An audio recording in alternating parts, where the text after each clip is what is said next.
Tajiri mwanamke alitoka chumbani kwao kulala katika nyumba ya mpenzi wake wa zamani KWA, sababu ya panya aliyemwona alipoingia. Usiku ule haukuwa wa kawaida. Neema alisimama katikati ya sakafu ya chumba chake kikubwa, moyo wake ukidunda kwa nguvu. Nyumba yake ilikuwa ya kisasa, salama na yenye kila aina ya faraja. Lakini panya mmoja mdogo ulimfanya ahisi hana amani kabisa. Alijaribu kujituliza. Ni panya tu, alijinong'oneza. Lakini ndani ya moyo wake hakukuwa na utulivu. Kulikuwa na kitu kingine kilichomsukuma kutoka pale. Alivaa koti lake polepole, akachukua simu yake ya kisasa na bila kufikiria sana akaingia kwenye gari lake.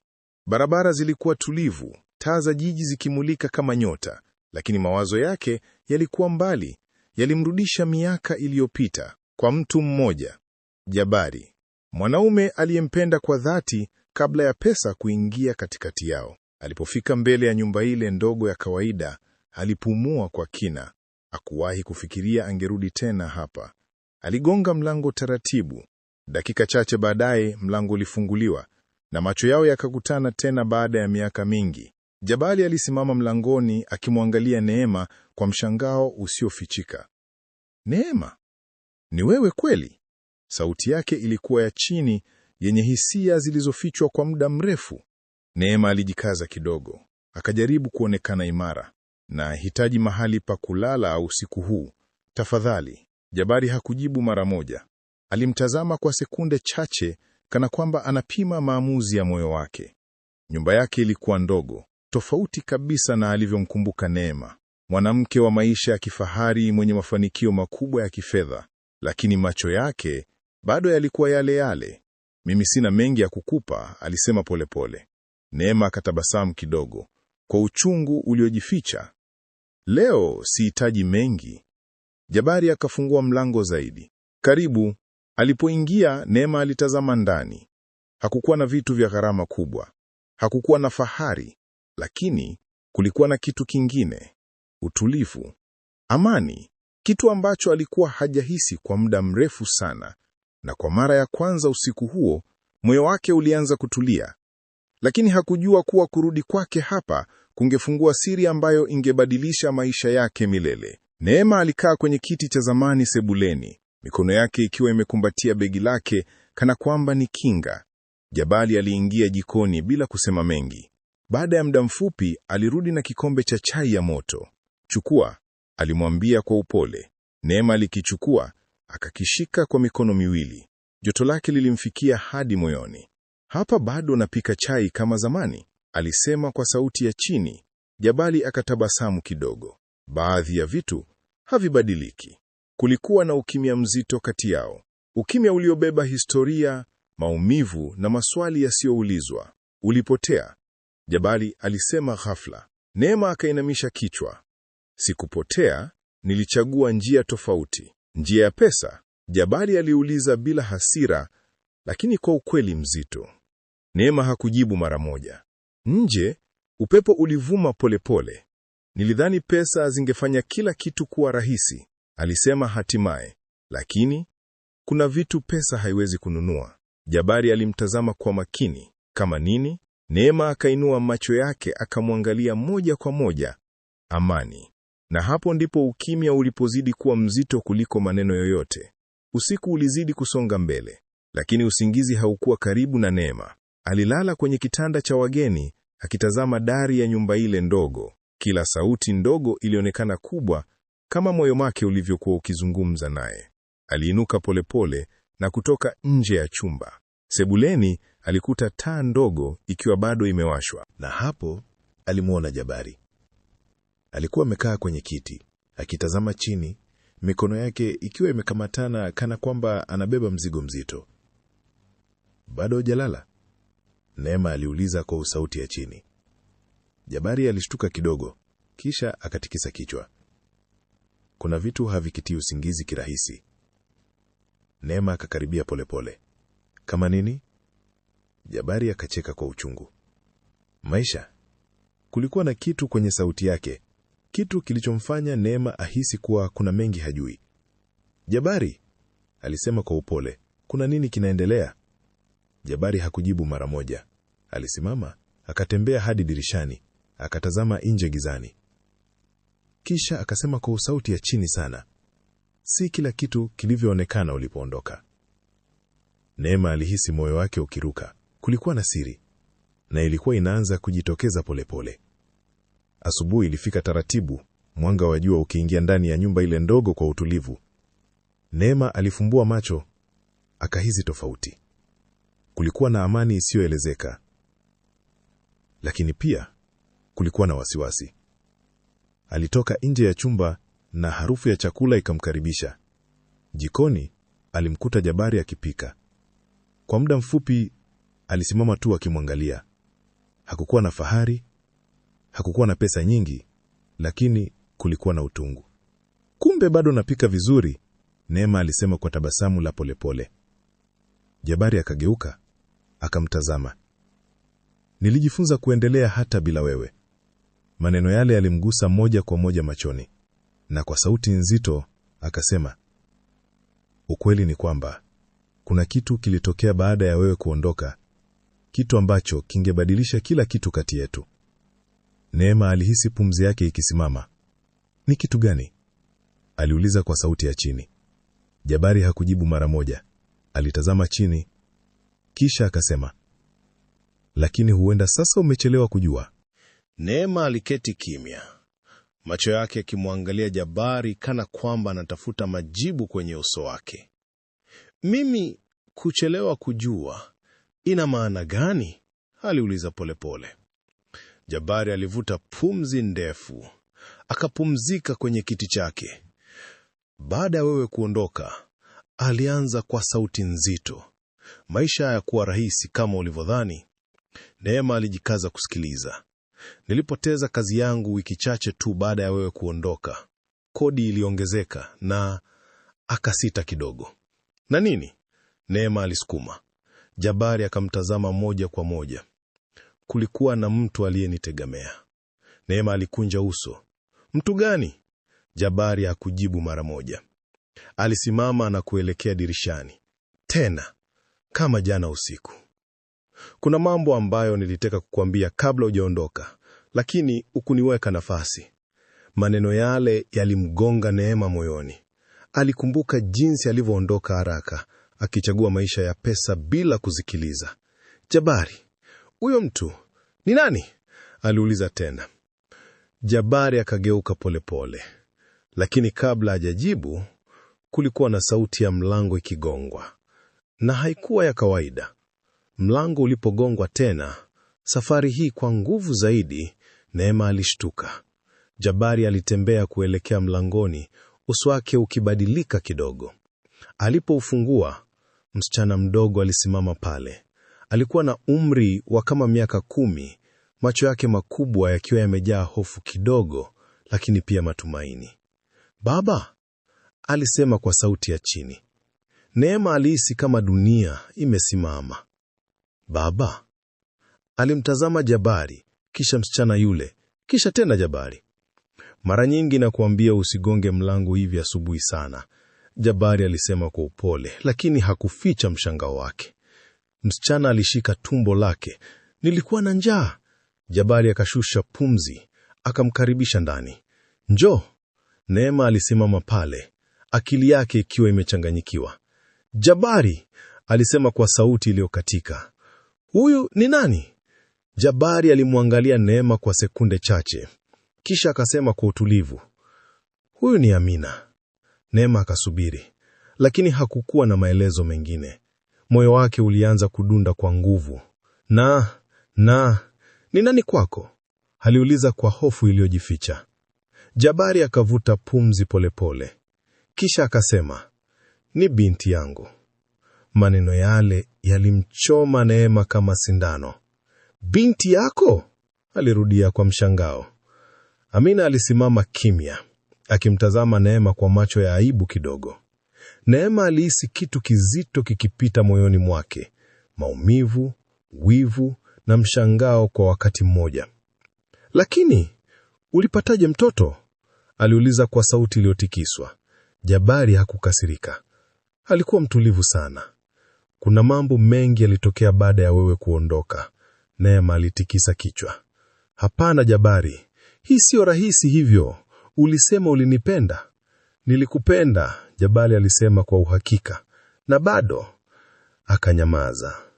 Neema akahisi machozi yakikusanyika machoni. Amina alikaribia mezani polepole, akiketi, bado kimya. Kulikuwa na hali ya uzito ndani ya nyumba ile. Unajua kinaumua? Neema alisema kwa sauti ya chini. Ni kwamba nilirudi, nikidhani labda kuna nafasi. Jabali akamkatiza kwa upole. Neema, si kila kitu ni kama unavyofikiria. Neema akacheka kwa uchungu. Basi, niambie ukweli wote.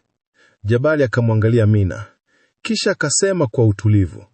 Ukweli wote, bado hujaufahamu hata kidogo. Neema akasimama ghafla, akitembea hatua chache mbele na nyuma. Basi niambie sasa, alisema kwa msisitizo. Amina alitazama chini, kana kwamba anaelewa mvuto uliopo. Jabali akaketi chini, akamuita Amina kwa sauti ya upole. Njoo hapa mwanangu. Amina alisogea karibu naye, akasimama pembe yake. Jabali aliweka mkono begani mwake. Neema, kuna kitu muhimu unapaswa kuelewa, alianza. Neema alimsikiliza kwa makini, macho yake yakiwa yamejaa hisia. Wakati wewe unaondoka, kulikuwa na mwanamke mmoja, alikuwa mgonjwa sana, hakukuwa na mtu wa kumsaidia. Neema alikunja uso kidogo. Nilimsaidia, Jabali aliendelea. Si kwa sababu nilikuwa nataka kitu, bali kwa sababu alikuwa hana mtu. Na mtoto? Neema aliuliza haraka. Jabali alimtazama Amina. Mama yake Amina alifariki. Kulikuwa na ukimya mzito. Neema alihisi pumzi yake ikibadilika. Na kabla hajafariki, Jabali aliongeza polepole, alinikabidhi mtoto wake. Neema akabaki kimya. Moyo wake ulianza kupungua kasi. Lakini bado kulikuwa na maswali. Kwa hiyo, Amina sio mtoto wako wa damu? Jabali akatikisa kichwa. Lakini ni wangu kwa moyo. Neema aliketi taratibu, akishika kichwa chake. Kila kitu kilikuwa kinabadilika ndani yake. Alimtazama Amina, msichana mdogo, mtulivu, asiye na hatia. Na ghafla, ile hasira aliyokuwa nayo ilianza kuyeyuka. Samahani, alisema kwa sauti ya chini. Jabari akamtazama kwa mshangao kidogo. Sikujua, Neema aliendelea. Ulifikiri nimekusahau na kuendelea, Jabari alimalizia. Neema akatikisa kichwa polepole. Lakini ukweli ni tofauti, Jabari alisema. Maisha yalibadilika, nilibadilika. Amina alimtazama Neema kwa macho safi kabisa. Unalia? Aliuliza kwa sauti ya upole. Neema akacheka kidogo, huku akifuta machozi. Kidogo tu. Amina akasogea karibu naye. Usilie. Baba anasema kulia sio mbaya. Maneno yale yalimgusa Neema zaidi kuliko kitu chochote. Alimtazama Jabali, na kwa mara ya kwanza hakumuona kama mwanaume aliyemwacha nyuma, bali kama mtu aliyekomaa mwenye moyo mkubwa kuliko pesa zote alizokuwa nazo. Lakini bado kulikuwa na kitu ambacho hakijafunguliwa, na kilikuwa kinakuja. Siku hiyo iliendelea KWA utulifu usio wa kawaida. Neema alikaa pale nyumbani KWA Jabari muda mrefu kuliko alivyopanga. Kila alipomtazama Amina, kulikuwa na kitu ndani yake kinabadilika taratibu. Unapenda kusoma? Neema aliuliza kwa upole. Amina akatikisa kichwa kwa furaha. Ndiyo, lakini vitabu si vingi. Neema alihisi moyo wake ukiuma kidogo. Katika maisha yake ya kifedha, vitabu vilikuwa vitu vidogo sana, lakini hapa vilikuwa ndoto. Tutapata zaidi, alisema bila kufikiria sana. Jabari alimtazama kwa makini, kana kwamba anajaribu kuelewa nia yake. Baadaye kidogo, Neema alisimama kuondoka. Lazima nirudi nyumbani, alisema. Amina alishika mkono wake ghafla. Utakuja tena? Swali lile lilikuwa rahisi, lakini lilimfikia moja kwa moja. Neema akasita, kisha akatabasamu kwa upole. Ndiyo, nitakuja. Alipotoka nje, alihisi kitu kisichoeleweka. Alikuwa ameenda pale kwa sababu ya panya, lakini sasa kulikuwa na sababu nyingine iliyokuwa inamvuta arudi tena. Alipofika nyumbani kwake, kila kitu kilionekana tofauti. Sofa kubwa, taa nzuri, kila kitu kilikuwa pale, lakini hakukuwa na uhai. Neema aliketi kimya, akishika simu yake, kisha akaipiga namba ya meneja wake. Ndiyo madam, sauti ilijibu. Nataka kupanga ratiba yangu upya, alisema. Unamaanisha nini? Nahitaji muda wa mambo binafsi. Kulikuwa na ukimya kidogo upande wa pili. Lakini kuna mikataba mikubwa ya kifedha inakuja, zisubiri, Neema alisema kwa utulivu. Alikata simu. Huo ulikuwa uamuzi ambao asingefanya zamani. Usiku ule hakulala vizuri, lakini safari hii haikuwa kwa sababu ya panya. Alikuwa akiwaza juu ya Jabari, juu ya Amina na juu ya maisha aliyochagua. Pesa zimenipa kila kitu, alijiambia, lakini kwa nini nahisi nimekosa kitu kikubwa? Alifumba macho yake polepole, na kwa mara ya kwanza baada ya muda mrefu alitamani maisha rahisi. Siku iliyofuata, Neema alirudi tena kwa Jabari. Hakupiga simu, hakutoa taarifa, aligonga mlango tu. Amina ndiye aliyefungua. Umerudi, alisema kwa furaha kubwa. Neema akatabasamu bila kujizuia. Ndiyo, nimerudi. Jabari alitoka ndani akimwangalia kwa mshangao kidogo. Sikutarajia, najua, Neema alisema, lakini nilihisi nataka kuwa hapa. Kulikuwa na ukimya mfupi, lakini haukuwa mzito kama jana. Neema alileta mfuko mdogo. Ni kwa ajili yako, alimwambia Amina. Ndani kulikuwa na vitabu vipya. Amina aliruka kwa furaha.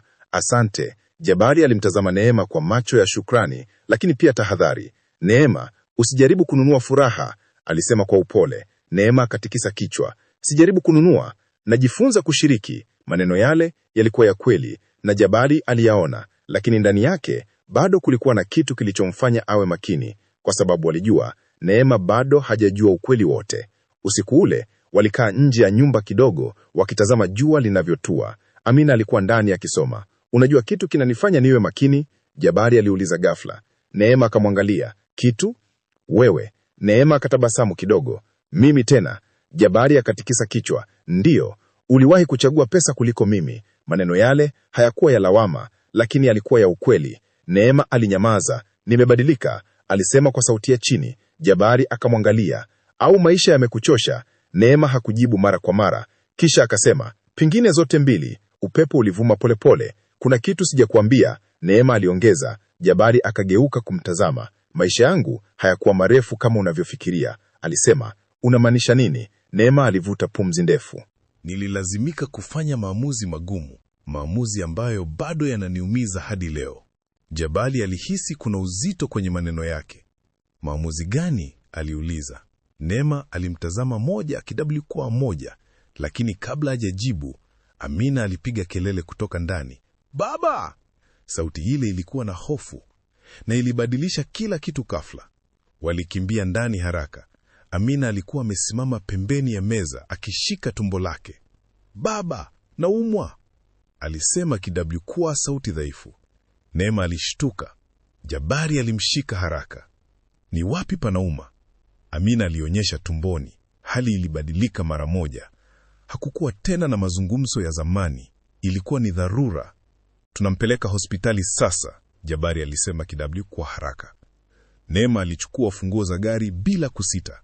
Twende! Walimkimbiza hospitali ya karibu. Njiani, Amina alikuwa kimya sana. Jabari alishika mkono wake kidabli kwa nguvu. Utakuwa sawa mwanangu. Neema aliendesha gari kidabli kwa kasi, moyo wake ukidunda. Alijikuta akisema kimya kimya, tafadhali Mungu, msichana huyu asipate shida. Walipofika hospitali, walikimbia ndani. Madaktari walimchukua Amina haraka. Neema na Jabari walibaki nje. Kimya, hofu. Dakika zilionekana kama masaa. Kisha daktari alitoka. Uso wake haukuwa na tabasamu. Tunahitaji kuzungumza, alisema. Na hapo kitu kikubwa zaidi kilianza. Daktari alisimama mbele yao, USO wake ukiwa mzito. Mtoto ana tatizo la muda mrefu, alisema kwa utulivu. Jabari alihisi miguu yake ikilegea. Tatizo gani? Daktari aliangalia karatasi zake. Figo zake hazifanyi kazi vizuri. Hii siyo hali ya leo. Imeliko pesa zote. Neema alikaa kimya kwa sekunde chache. Kisha akasema kwa sauti ya chini, sitaki tena kuwa mtu wa kuondoka. Maneno yale yalikuwa rahisi, lakini yalikuwa na uzito mkubwa. Jabari alimtazama kwa makini. Maneno ni rahisi, alisema polepole. Neema akatikisa kichwa. Najua. Alivuta pumzi ndefu. kuna kitu sijawahi kukuambia, hata kabla sijaondoka. Jabari alinyanyua macho. Nilipokuwa naondoka, sikuondoka tu kwa sababu ya pesa, Neema alisema. Jabari akakunja uso. Basi kwa sababu gani? Neema alifumba macho kwa sekunde chache. Kuna mtu alinipa shinikizo. Mtu mwenye nguvu sana kifedha. Jabari alishangaa. Nani? Neema hakujibu mara moja. Aliniambia wazi, nikichagua maisha na wewe, ningepoteza kila fursa ya mafanikio ya kifedha. Jabari alinyamaza. Na uliamini? Aliuliza kwa uchungu. Neema akashusha pumzi. Ndiyo, na huo ndio uamuzi ambao nimekuwa nikiujutia kila siku. Kimya kilitawala, lakini ukweli ulikuwa umeanza kufunguka. Ni nani huyo mtu? Jabari aliuliza kwa sauti nzito. Neema alimtazama, macho yake yakiwa na maumivu.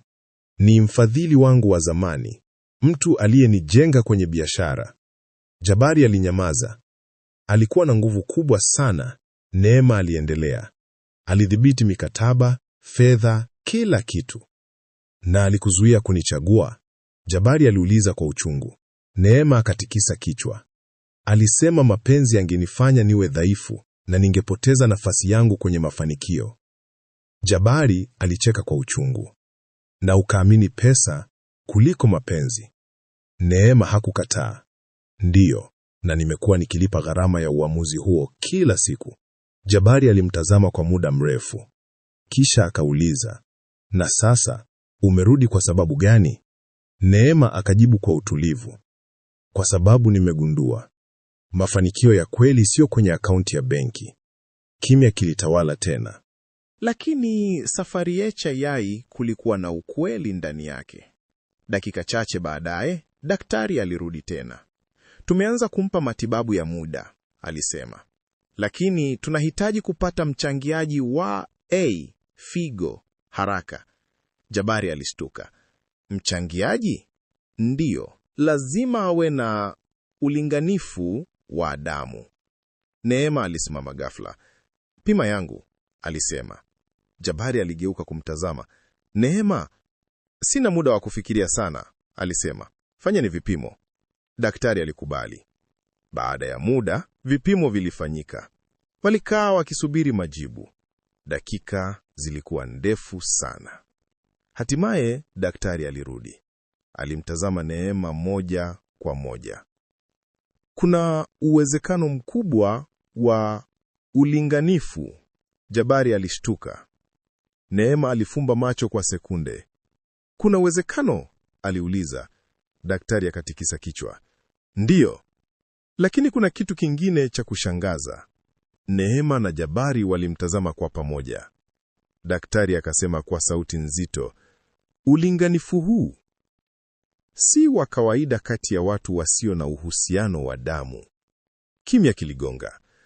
Na hapo, siri kubwa zaidi ilianza kujitokeza.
Kimya kilitanda baada ya maneno ya daktari.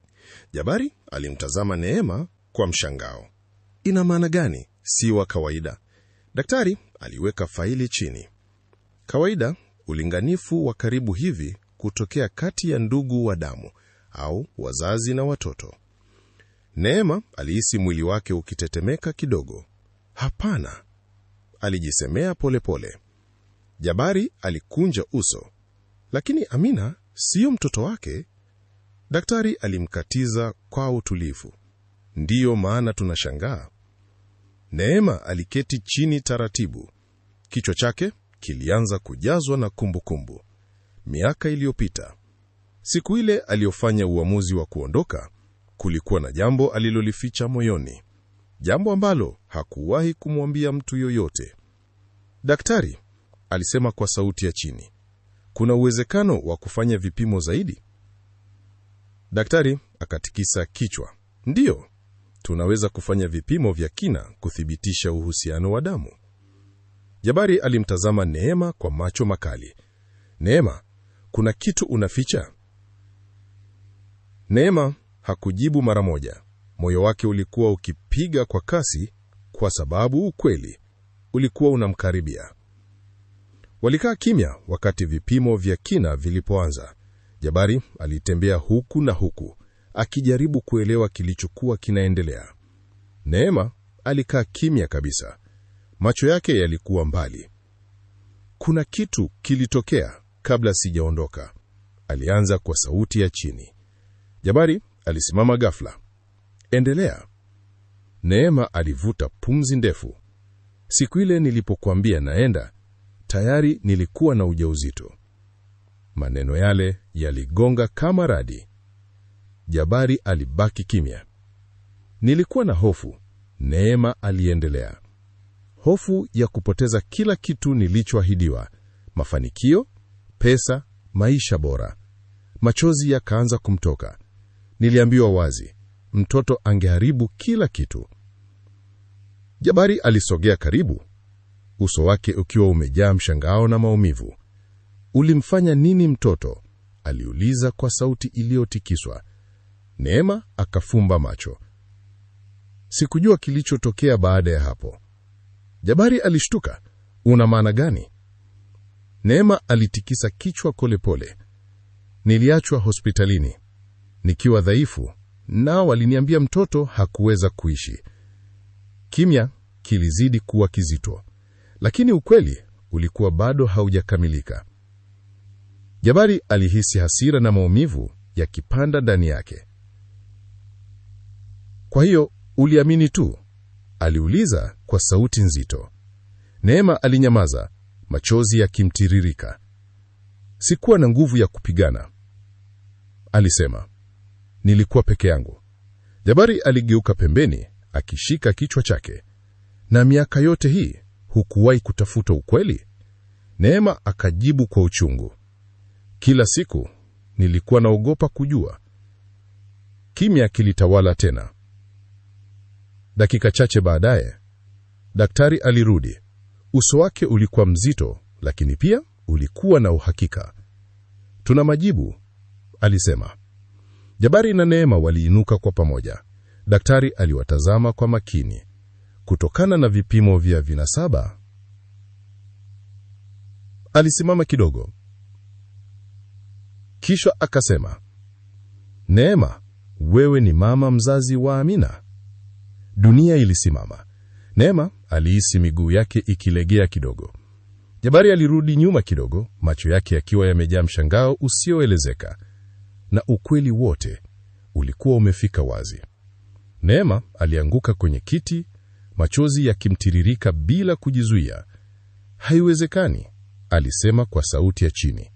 Lakini ndani yake alijua kulikuwa na kitu hakikuwa sahihi siku ile hospitalini. Jabari alimtazama kwa hasira na maumivu.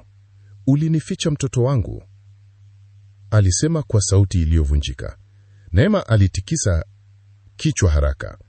Sikujua, na hapa sikujua. Daktari aliingilia kwa utulivu. Kuna uwezekano mkubwa mtoto alichukuliwa bila taarifa sahihi na akawekwa kwenye mfumo wa malezi. Jabari alikumbuka ghafla.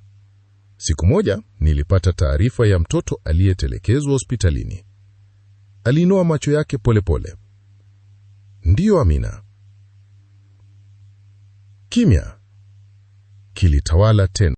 Vipande vya ukweli vilikuwa vinaungana. Neema alilia uchungu.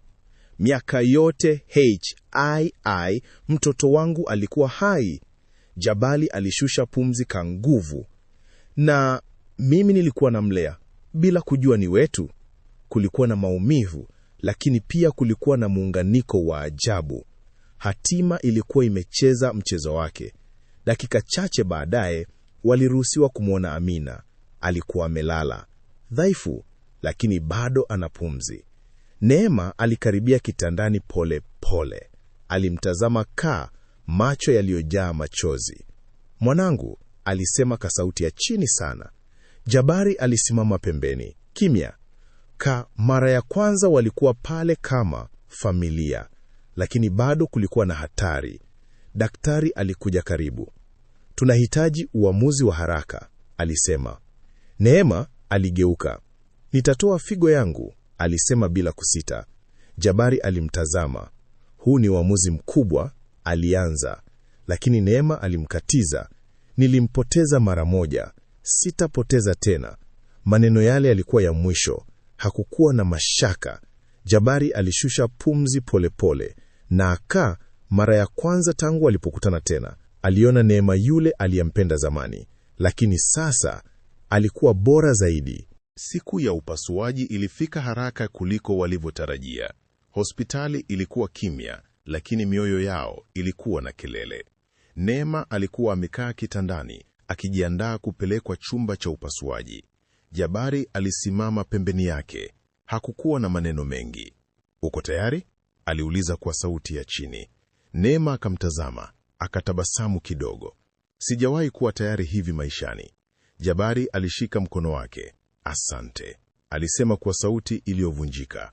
Neema akatikisa kichwa. Hii siyo asante. Hii ni haki. Walipoanza kumsogeza kuelekea chumba cha upasuaji, Neema alimuita Jabari. Jabari, ndio? Kama nitatoka salama, sitaki tena kupoteza familia yangu. Maneno yale yalikaa moyoni mwa Jabari. Alitikisa kichwa polepole. Nitakuwa hapa. Milango ya chumba cha upasuaji ilifungwa, na hapo walilazimika kusubiri. Masaa yalipita pole pole. Jabari alikaa nje ya chumba cha upasuaji, macho yake yakitazama sakafu. Hakuwahi kuhisi muda kuwa mrefu hivi. Kila dakika ilikuwa kama saa. Aliomba kimya kimya. Mungu, usituache tena. Alikumbuka kila kitu, mapenzi yao, maumivu ya kuachwa, na sasa muujiza uliokuwa mbele yake. Baada ya muda mrefu, daktari alitoka. Jabari alisimama haraka. Vipi? Aliuliza kwa haraka. Daktari akatabasamu kidogo. Upasuaji umefanikiwa. Jabari alifumba macho kwa nguvu, akashusha pumzi ndefu, lakini bado alihitaji kusikia zaidi. Na Neema? Aliuliza. Yuko salama, lakini anahitaji muda wa kupona. Machozi yalimtoka bila kujizuia. Kwa mara ya kwanza baada ya muda mrefu, kulikuwa na tumaini la kweli. Siku chache baadaye, Neema alifumbua macho yake hospitalini. Alikuwa dhaifu, lakini alihisi amani. Jabari alikuwa pembeni yake. Umerudi? Alisema kwa tabasamu la upole. Neema akatabasamu polepole. Nilisema sitaki kupotea tena. Dakika chache baadaye, Amina aliletwa. Alikuwa bado dhaifu, lakini uso wake ulikuwa na mwanga. Mama, alisema kwa sauti ya chini. Neema alilia mara moja. Alinyosha mkono wake, akamshika. Mwanangu. Jabari aliwatazama, moyo wake ukiwa umejaa hisia. Familia ambayo hawakujua walionayo, sasa ilikuwa imeungana, na haikuwa kwa pesa, ilikuwa kwa upendo. Miezi michache ilipita. Maisha yalibadilika pole pole. Neema hakurudi tena kwenye maisha yake ya zamani ya kukimbizana na pesa bila mwisho. Alianza kutumia muda wake na familia yake. Amina alipona vizuri. Alianza kucheka tena, kusoma na kuishi kama mtoto wa kawaida. Jabari na Neema walikaa pamoja jioni moja, wakitazama Amina akicheza nje. Unajua, Jabari alisema, Nilifikiri tumepotezana milele. Neema akatikisa kichwa. Pengine tulihitaji kupotea ili tujue thamani ya kupata. Kulikuwa na ukimya wa amani. Hakukuwa tena na lawama. Hakukuwa na maumivu ya zamani. Kulikuwa na kuelewana, na heshima, na upendo uliokomaa. Jioni moja tulivu, Neema alisimama nje ya nyumba ile ile ya Jabari. Lakini safari hii hakuwa mgeni. Alikuwa nyumbani. Amina alikimbia kumkumbatia. Mama, njoo uone nilichochora. Neema akacheka, akamshika mkono. Jabari alisimama mlangoni, akiwatazama. Moyo wake ulikuwa na utulivu ambao hakuwahi kuwa nao kwa muda mrefu. Neema alimtazama, na kwa sauti ya utulivu akasema, nilitafuta mafanikio ya kifedha maisha yangu yote, lakini sikujua kuwa mafanikio ya kweli ni kuwa na watu wako. Jabari akatabasamu. Na sasa umejua. Neema akatikisa kichwa. Ndiyo, na sitapoteza tena. Walishikana mikono. Ndani ya nyumba ile ndogo, kulikuwa na kitu kikubwa zaidi ya pesa. Kulikuwa na upendo. Kulikuwa na familia. Na kulikuwa na somo la maisha. Pesa zinaweza kujenga nyumba, lakini ni upendo tu unaojenga nyumbani.